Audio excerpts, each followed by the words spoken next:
I was the tragic first love, the one who died taking a knife for the male lead. 10 years after my death, a system forcibly resurrected me and told me I had to be a stepmom. Host, your mission is to save the child on that rooftop. He is your husband's son. If you don't intervene, he will die today.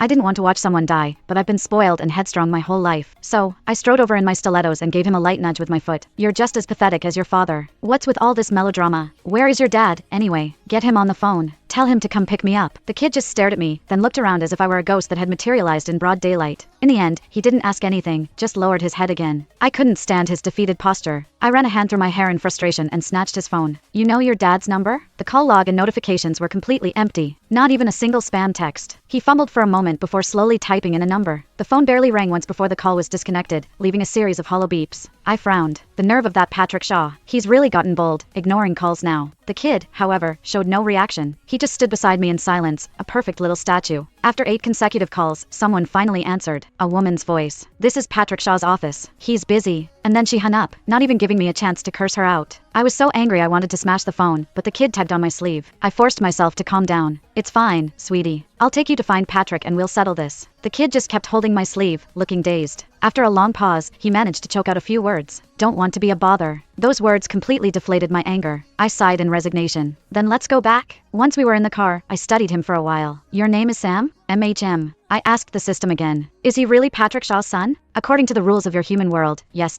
I accepted my fate and started trying to be a decent stepmom, making conversation with Sam. I asked him what he liked to eat. He said anything was fine. I asked him what he liked to play. He didn't answer. I asked him why he was on the rooftop. He turned away from me. I finally lost my patience, pulled him into my lap, and asked if Patrick knew he was playing Let's Jump Off the Roof. Only then did he slowly lift his head like a little robot and say, enunciating each word carefully, Dad's busy. Don't want to be a bother. I felt a lump of frustration rise in my throat. Was don't want to be a bother the only phrase he knew? How on earth had Patrick raised his son to be like this? The system quietly tried to comfort me. Host, don't be so harsh. The child is just too considerate. He keeps everything bottled up inside.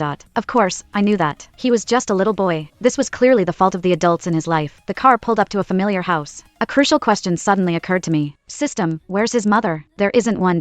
Isn't one? The moment I stepped through the front door, I felt a sense of disorientation, as if I had just gone out for a walk instead of being gone for 10 years. The coat I had carelessly hung in the entryway was still there, perfectly preserved without a single wrinkle. There was no sign of another woman's presence in the entire house, except for a green hairpin on the console table. I went upstairs, my feet finding their way easily, and opened the door to my old room. It was exactly as I had left it. When I came back downstairs, Sam was gone. I searched everywhere and finally found him in a corner of the living room. He had unearthed a calculus workbook thicker than a brick and was methodically working through the problems. He was so well behaved it was terrifying. Is he always like this? I asked the system. MHM. For the son of Patrick Shaw, not being exceptional is also a form of